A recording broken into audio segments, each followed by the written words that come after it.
সবাইকে স্বাগত। আমাদের হাতে আজ একটা বেশ মজার শব্দতালিকা এসেছে। মানে প্রথম দেখায় মনে হতে পারে কোনো পরীক্ষার প্রস্তুতির জন্য বানানো, কিন্তু একটু গভীরে গেলেই বোঝা যায় এর মধ্যে মানুষের স্বভাব, দক্ষতা, আবেগ এ সব কিছু বোঝার একটা দারুণ নকশা লুকিয়ে আছে। একদম ঠিক। এটা আসলে শুধু শব্দ মুখস্থ করার ব্যাপার নয়, এটা ভাষার মাধ্যমে মানুষের চরিত্র বিশ্লেষণ করার মতো একটা ব্যাপার। ঠিক। মানে প্রতিটি শব্দের পেছনেই তো একটা দৃষ্টিভঙ্গি থাকে, তাই না? যেমন ধরুন, কাউকে শুধু সামাজিক না বলে যখন আমরা কনভিভিয়াল বলি, তখন তার চরিত্রটা যেন আরও জীবন্ত হয়ে ওঠে। আজ আমরা এই সূক্ষ্ম পার্থক্যগুলোই খুঁজে বের করব।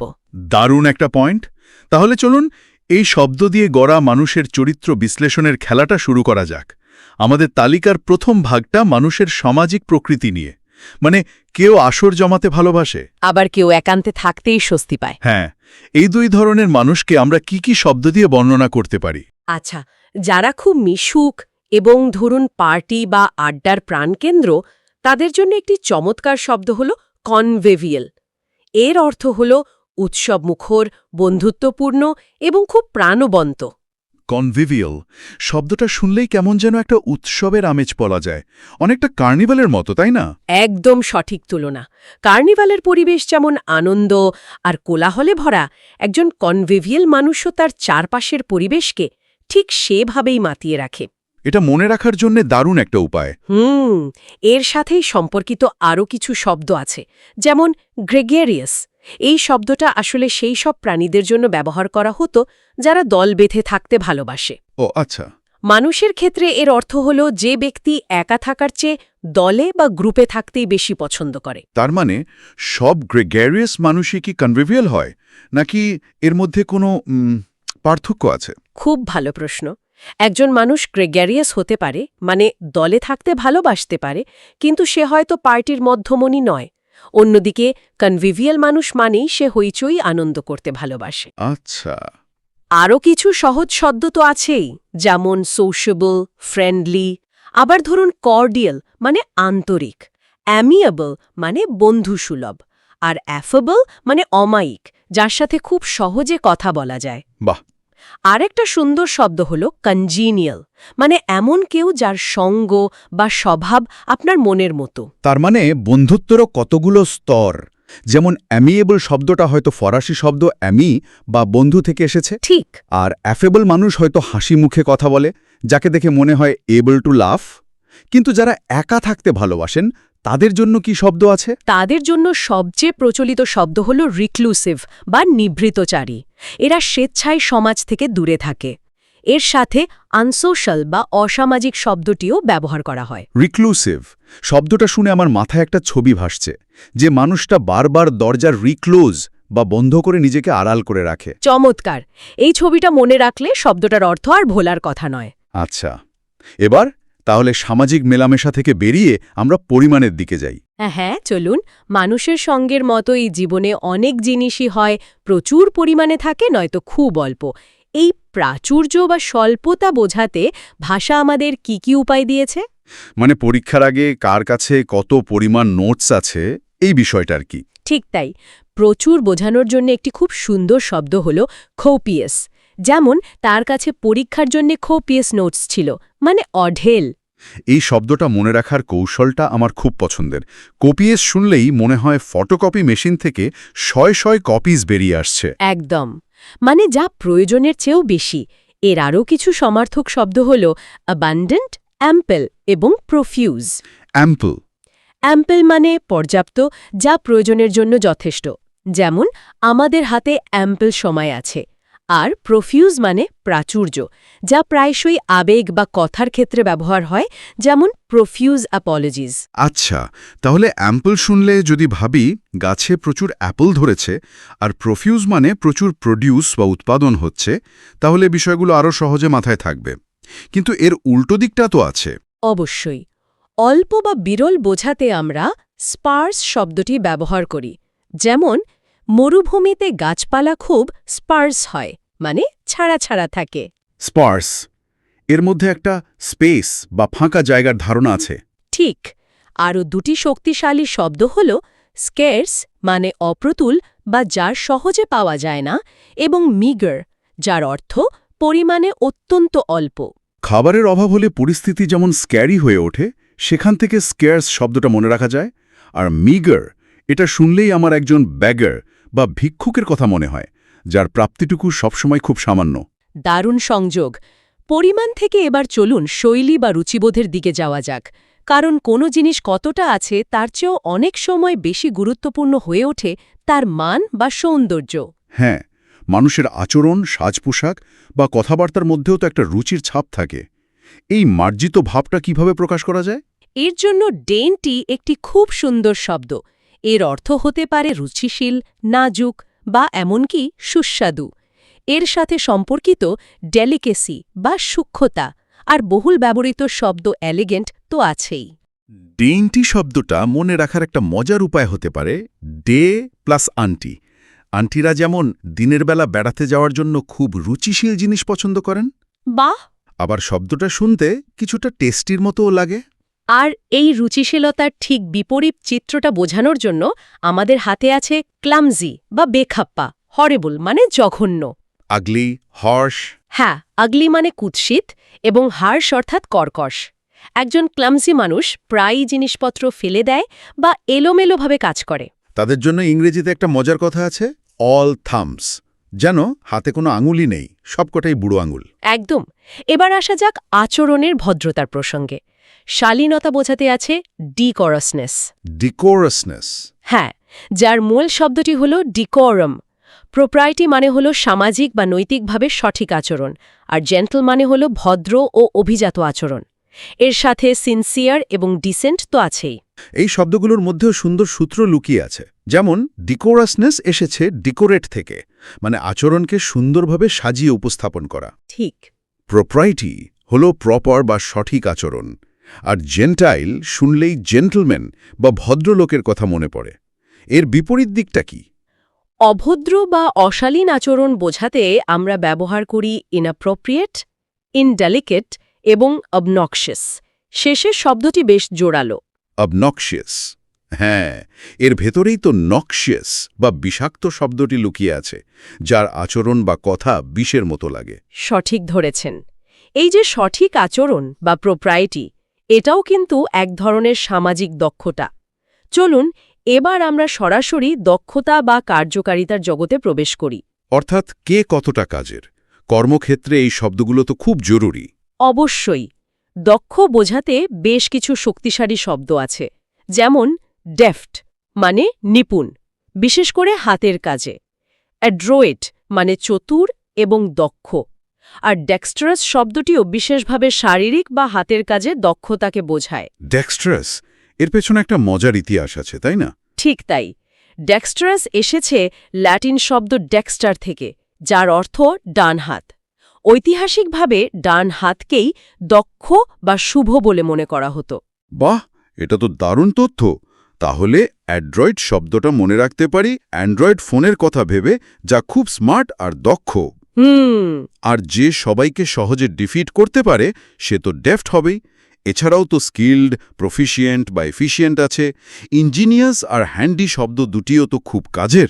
হ্যাঁ, যার বুদ্ধি ইঞ্জিনের মতো চলে সে ইঞ্জিনিয়াস বা উদ্ভাবনী। আর যে হাতের কাছে থাকা জিনিস দিয়ে দারুণ কাজ করতে পারে সে হ্যান্ডি। আর এর উল্টো দিকে? উল্টো দিকে আছে ইনঅ্যাপ্ট, ইনকম্পিটেন্ট, আনহ্যান্ডি, আনপ্রফিশিয়েন্ট, যারা অদক্ষ বা অপটু। ইনঅ্যাপ্ট শব্দটা মনে রাখা খুব সহজ। যা অ্যাপ্ট বা উপযুক্ত নয় তাই হলো ইনঅ্যাপ্ট বা ইনঅ্যাপ্ট। এই দক্ষতা তো একদিনে আসে না, এর সাথে অভিজ্ঞতার গভীর সম্পর্ক আছে। আর এখানেই আমরা নতুন এবং অভিজ্ঞদের মধ্যে পার্থক্য করার জন্য নির্দিষ্ট শব্দ পাই। হ্যাঁ, কর্মজীবনে একজন নতুন আর একজন অভিজ্ঞ মানুষের মধ্যে তো আকাশ পাতাল তফাৎ। অভিজ্ঞতার জন্য আমরা এক্সপিরিয়েন্সড শব্দটি ব্যবহার করি। আরও একটি জোরালো শব্দ হল ভেটেরান। এটি সাধারণত কোনো ক্ষেত্রে দীর্ঘ অভিজ্ঞতা সম্পন্ন ব্যক্তিকে বোঝায়, যেমন একজন ওয়ার ভেটেরান। আর অন্যদিকে যারা নতুন বা অনভিজ্ঞ, তাদের জন্য তো মনে হয় শব্দের মেলা বসে গেছে। ঠিক তাই। নতুনদের জন্য অনেকগুলো মজার শব্দ আছে। টাইরো মানে শিক্ষানবিশ। টাইরো? হ্যাঁ। নভিস মানে নবিশ। নিওফাইট মানে নবাগত। এছাড়াও আছে অ্যামেচর, ফ্রেশার, বিগিনার, এবং নিউকামার। এতগুলো শব্দ কেন? এদের মধ্যে কি কোনো সূক্ষ্ম পার্থক্য আছে? অবশ্যই, যেমন নিওফাইট শব্দটা ভাঙলে পাওয়া যায় নিও মানে নতুন, আর ফাইট মানে চারাগাছ, অর্থাৎ নতুন চারাগাছের মতো যে সবে বাড়ছে। ও আচ্ছা।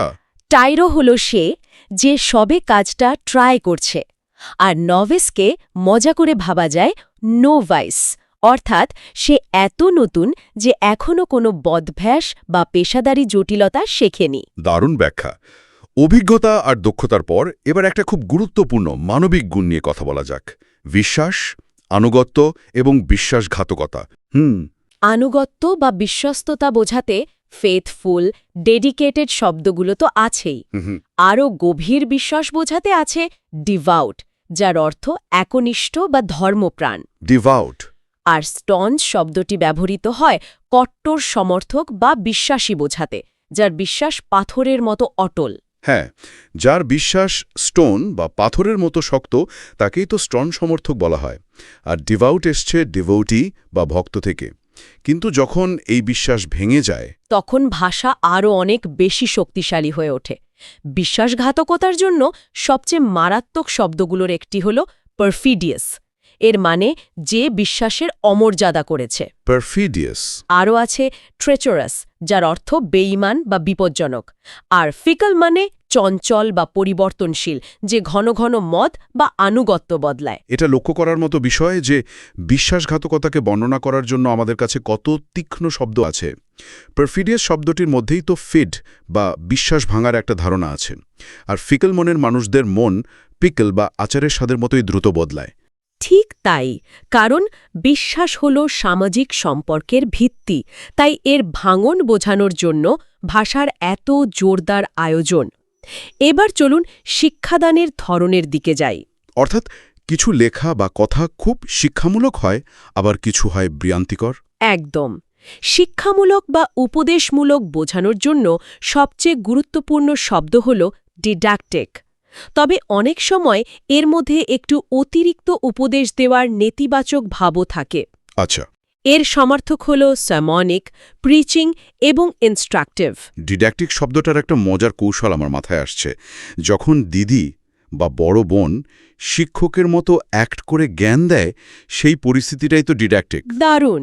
আর সামনিক তো সার্মন বা ধর্মোপদেশ থেকে এসছে। এর বিপরীত ধারণাটা কি? এর বিপরীতে আছে মিসলিডিং, মানে যা ভুল পথে চালিত করে, বা আনইনস্ট্রাকটিভ, যা শিক্ষণীয় নয়। মিসলিড কথাটার মধ্যেই এর অর্থ পরিষ্কার। শিক্ষাদানের পদ্ধতির মতোই গুরুত্বপূর্ণ হল কাজের নীতি। পৃথিবীতে একদিকে আছে ভীষণ পরিশ্রমী মানুষ, আরেকদিকে অলস। ঠিক, পরিশ্রমীদের জন্য অনেকগুলো ইতিবাচক শব্দ আছে, যেমন ডিলিজেন্ট, লেবোরিয়াস। অ্যাসিডুয়াস। হ্যাঁ, অ্যাসিডিউয়াস মানে অধ্যবসায়ী, সিডিউলাস মানে অত্যন্ত যত্নবান, আর ইন্ডাস্ট্রিয়াস। আর্নেস্ট শব্দটিও আছে, যার মানে আন্তরিক। এই প্রত্যেকটা শব্দের মধ্যে যেন আলাদা আলাদা ধরনের পরিশ্রম লুকিয়ে আছে। যেমন অ্যাসিডুয়াস শুনলে গাধার মতো একটানা খেটে যাওয়ার ছবি ভাসে। ইন্ডাস্ট্রিয়াস হল ইন্ডাস্ট্রিতে কর্মরত মানুষের মতো পরিশ্রমী। আর সেডিউলাস। সেডিউলাস মানে শুধু কঠোর পরিশ্রমী নয়, বরং যে খুব যত্নবান এবং মেথডিক্যাল, যে নিজের শেডিউল মেনে পরিশ্রম করে, তাকে সেডিউলাস বলা যায়। এর সাথে আরেকটি দারুণ শব্দ হল প্লডিং। প্লডিং। এর অর্থ ধীর গতিতে কিন্তু অধ্যবসায়ের সাথে কাজ করে যাওয়া, অনেকটা কচ্ছপের মতো। ও, জমিতে লাঙল দেওয়ার মতো ধীর কিন্তু অবিচল গতি। বাহ। আর যারা এর ঠিক উল্টো, তাদের জন্য আছে লেজি, কেয়ারলেস, আইডল। আর একটি সুন্দর শব্দ হল ইনডলেন্ট, যার মানে অলস এবং কর্মবিমুখ। যারা কাজ না করে ডোল বা সরকারি সাহায্যের আশায় বসে থাকে, তাদের ইনডোলেন্ট বলা যেতে পারে। এটা মনে রাখার একটা উপায় হতে পারে। হতে পারে। এবার আমরা আলোচনার একেবারে শেষ পর্যায়ে চলে এসেছি। এতক্ষণ আমরা মানুষের বাইরের আচরণ, দক্ষতা আর কাজের নীতি নিয়ে কথা বললাম। এবার তাদের ভেতরের আবেগ আর শক্তি প্রকাশের শব্দগুলো দেখা যাক। অর্থাৎ কেউ হয়তো শান্ত, আবার কেউ উচ্ছ্বাসে ভরপুর। ঠিক তাই, উচ্ছ্বাস এবং শক্তি বোঝাতে অসাধারণ কিছু শব্দ আছে, যেমন ইবিউলিয়েন্ট মানে টগবগে বা উচ্ছ্বসিত। ইবিউলিয়েন্ট। হ্যাঁ, এফিউসিভ মানে আবেগপ্রবণ, যে নিজের আবেগ প্রকাশে কোনো কার্পণ্য করে না। বোয়েন্ট মানে প্রফুল্ল বা প্রাণবন্ত, আর প্যাশনেট তো আছেই। এই শব্দগুলোর মধ্যেও দারুণ সব ছবি আছে। ইবিউলিয়েন্ট শুনলে বুল বা ষাঁড়ের মতো শক্তির কথা মনে আসে, অথবা বয়েল বা ফুটন্ত পানির মতো টকবগে ভাব। একদম। এফিউসিভ শব্দটা মনে হয় যেন ফিউজ উড়ে গেলে যেমন সব আলো একসাথে বেরিয়ে আসে, তেমন আবেগ। আর বোয়েন্ট তো পানিতে ভাসা কোনো কিছুর মতোই হালকা আর আনন্দময়। আর এর ঠিক বিপরীতে যারা আবেগহীন বা গম্ভীর, তাদের বোঝাতে আছে স্টেইড মানে ধীর স্থির, রাশভারী, এবং স্টোইক মানে নির্বিকার, অর্থাৎ সুখ দুঃখে অচল। যে এক জায়গায় স্টেড বা স্থির হয়ে আছে সেই স্টেড, আর যার আবেগ স্টোন বা পাথরের মতো শক্ত সে হল স্টোইক, প্রাচীন গ্রিক দার্শনিকদের মতো। একদম। দারুণ এক আলোচনা হলো। আমরা দেখলাম একটি সাধারণ শব্দতালিকাও কিভাবে মানুষের স্বভাবের এতগুলো দিক তুলে ধরতে পারে।